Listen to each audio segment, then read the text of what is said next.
সেদিন হাসরের ময়দানে জাহান্নামকে ফেরেশতারা 70,000 আগুনের শেকল দিয়ে বেঁধে টেনে নিয়ে আসবে। এইটা মনে করেন এই যে এটা কি কয় সাউন্ড বক্স, এইটা যেমন আমরা এখন সবাই দেখতেছি, সেদিন এরকম প্রকাশ্যে প্রত্যেকে তার চোখে জাহান্নামকে দেখবে হাসরের মাঠে।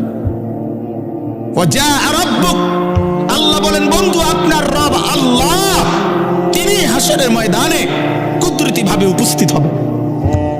ওয়াল মালাকু সাফফান সাফফা, কোটি কোটি ফেরেশতা সারিবদ্ধভাবে থাকবে। একদিকে জাহান্নামের গর্জন শোনা যায়, একদিকে মহান আল্লাহ উপস্থিত, চারিদিকে ফেরেশতা দাঁড়িয়ে আছে, ফেরেশতার হাতে আমার আমলনামা আছে, পায়ের নিচের জমিন উত্তপ্ত, মাথার উপরে আসমানের নিচে সূর্যটা প্রখর উত্তাপ। এক মাউদাউ কাদামিন, নবীজি বলছেন পায়ের নিচের তালুর যেটুকু জায়গা, এক মানুষ এটুকু জায়গায় শুধু পাবে, ডানে বামে সামনে পিছনে এক সেকেন্ডের জন্য আকপিস করতে পারবে না, এক সুতা নড়াচড়া করতে পারবে না।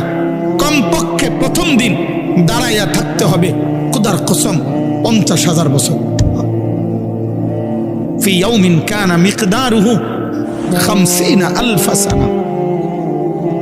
আল্লাহ বলছে ইয়াউমান ইয়াজআলুল বিলদানা শাইবা, আল্লাহ বলছে বান্দা হাসরের ময়দানের একদিনে বান্দা একদিনের দুঃখ কষ্ট আর পেরেশানিতে একটা কুলের বাচ্চা একদিনেই বুড়া হয়ে যাবে।